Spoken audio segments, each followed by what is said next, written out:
Pemirsa, pasangan Ridwan Kamil Suswono mengakui kekalahannya di Pilkada Jakarta 2024. Tim Ridho pun tidak akan melayangkan gugatan hasil Pilkada Jakarta ke Mahkamah Konstitusi. Dan untuk membahasnya sudah bergabung bersama kami Direktur Eksekutif Indikator Politik Indonesia, Burhanuddin Muhtadi. Selamat malam, Mas Burhan. Malam. Ya, Mas Burhan, pasangan Ridho sudah menerima kekalahan di kontestasi Pilkada Jakarta dan kemudian tim Ridho pun batal melayangkan gugatan ke MK dengan salah satu alasannya adalah mengikuti apa yang menjadi kebijakan dan arah pimpinan. Menurut Anda sebetulnya apa alasan ataupun faktor pasangan Ridho ini membatalkan gugatannya ke MK? Ya, saya kira alasan dari pimpinan atau tinggi Kimples menjadi salah satu alasan yang penting untuk disebut ya. Karena kita tahu Pramono Anung dianggap bukan figur yang mengancam buat Presiden Prabowo maupun buat Presiden ke-7 Pak Jokowi. Dan itu yang menjelaskan mengapa Pramono Anung meskipun diusung oleh PD Perjuangan itu relatif bisa diterima oleh Pak Jokowi maupun Pak Prabowo. Jadi kita bisa melihat bagaimana interaksi pribadi ketiga tokoh ini, termasuk secara kolegial Pak Prabowo adalah rekan kabinet Pak Pramono Anung selama periode kedua Presiden Jokowi menjabat, itu membuat hubungan ketiganya unik. Jadi Pramono Anung datang dari satu-satunya partai oposisi di masa pemerintahan Pak Prabowo, tetapi justru secara personal punya kedekatan yang lebih, bahkan lebih dekat Pak Pramono Anung dengan Presiden Jokowi maupun Pak Prabowo dibanding Ridwan Kamil. Dan itu yang menjelaskan mengapa misalnya Pramono Anung itu relatif tidak mendapatkan tanda kutip ya challenge yang kuat dari Presiden Prabowo maupun Pak Jokowi. Misalnya kalau kita bandingkan Pak Jokowi di kasus Jawa Tengah itu all out membantu Lutfi kampanye di Grobogan, di Tegal, di Blora, di Semarang, di Solo, tetapi di Jakarta Pak Jokowi hanya menyampaikan pidato singkat depan relawan Pak Ridwan Kamil, tidak turun secara langsung. Kemudian Pak Prabowo misalnya dalam kasus di Banten maupun di Jawa Tengah, Pak Prabowo memberikan testimoni untuk mendukung Andra Soni di Banten maupun Lutfi di Jawa Tengah. Tapi dalam kasus Ridwan Kamil, Pak Prabowo cukup dengan makan malam bersama Ridwan Kamil tanpa memberikan testimoni secara lisan. Nah ini sepertinya ada semacam kurang all out ya, membantu Ridwan Kamil di Jakarta. Dan ketika Ridwan Kamil selisihnya 10% dibanding Pramono Anung, kedua tokoh ini tidak terlalu memaksakan agar di-challenge ke MK. Selain tentu saja kalau kita lihat bukti-bukti yang disodorkan oleh tim hukum, itu juga tidak terlalu kuat ya. Jadi saya membaca tim hukum dari pasangan Ridho tidak terlalu dibekali oleh amunisi yang kuat untuk bisa membatalkan kemenangan satu putaran Pramono Anung. Artinya selain tadi faktor figur Pramono dan kedekatannya dengan Presiden Prabowo dan juga Jokowi, dilihat dari fakta dan juga bukti kecurangan yang sempat diangkat dari kubu Ridho ini, menurut Anda sulit atau tidak untuk dibuktikan sebetulnya? Ya itu juga salah satu penyebab ya yang menurut saya menjadi semacam disinsentif buat pasangan Ridho untuk mengajukan challenge secara hukum ke MK. Karena yang selalu diungkit itu kasus Pinang Ranti. Kita tahu kasus Pinang Ranti ini pun yang menemukan bukan tim hukum atau tim saksi Ridho, tapi lebih karena kecerobohan dari ketua KPPS tempat yang terlalu kasat mata, dan itu pun jumlahnya cuma 19 suara. Jadi kalaupun toh 19 suara itu dikurangi dari Pramono Anung, itu suara Pramono Anung masih lebih dari 50%. Karena keunggulan Pramono Anung 50% plus kan plusnya itu 2.925 suara.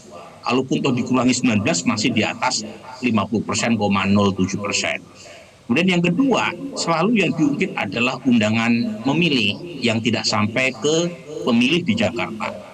Nah, tetapi tidak bisa dibuktikan apakah tidak sampainya undangan memilih C6 itu bersifat sistematik hanya merugikan pendukung Ridho atau tidak.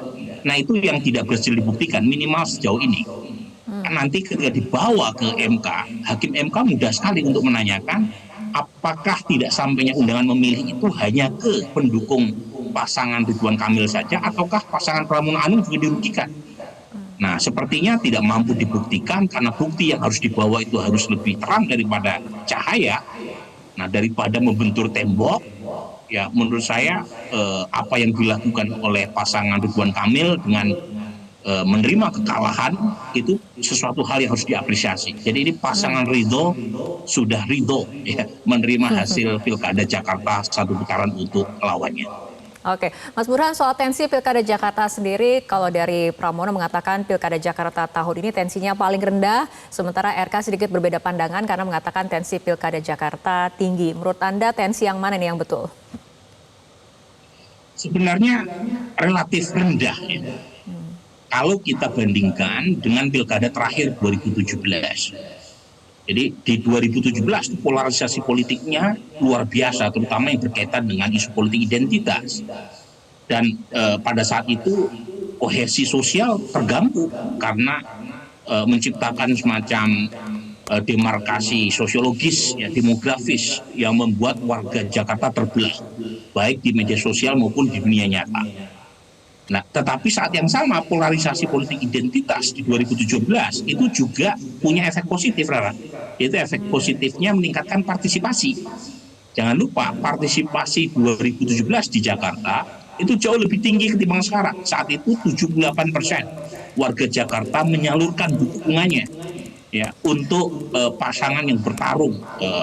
Di putaran pertama ada 3, Anies Baswedan, Sandi ya, kemudian Ahok ya dengan Jarot, dan terakhir adalah AHY.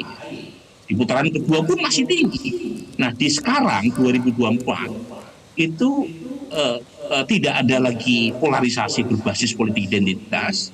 Memang ada polarisasi politik yaitu berbasis antara Kimples versus PD Perjuangan, tetapi overall tidak terlalu membelah. Tetapi saat yang sama ada dampak negatifnya, masyarakat kurang antusias. Karena kebetulan top 2 menurut survei, yaitu Anies Baswedan dan Ahok, itu tidak mendapatkan tiket. Itu yang menjelaskan ya, tingkat partisipasi antara 53% sampai 57%. Dan jangan lupa, surat tidak sah itu tinggi sekali di Jakarta, 7,7%. Dan menurut saya ini di atas dari batas toleransi global surat-surat tidak sah ya, kisaran 2-4%. Jadi banyak warga Jakarta yang datang ke TPS tapi 3 calonnya dicoblos semua sebagai bentuk protes pada partai politik yang memfait accompli warga Jakarta dengan pilihan yang terbatas. Jadi antusiasmenya menurun karena yang maju bukan calon-calon yang menempati preferensi pertama menurut warga Jakarta. Jadi menurut saya lebih rendah dibanding sebelumnya. Tetapi lagi-lagi ini ada plus minusnya. Plusnya paling tidak di 2024 nuansa politik identitas tidak kentara.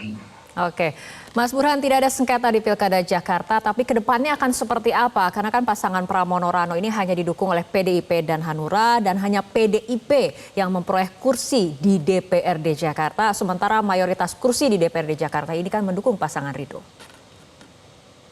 Saya tidak terlalu khawatir ya, terkait dengan konstelasi atau relasi antara eksekutif dengan legislatif di Pemprov DKI Jakarta.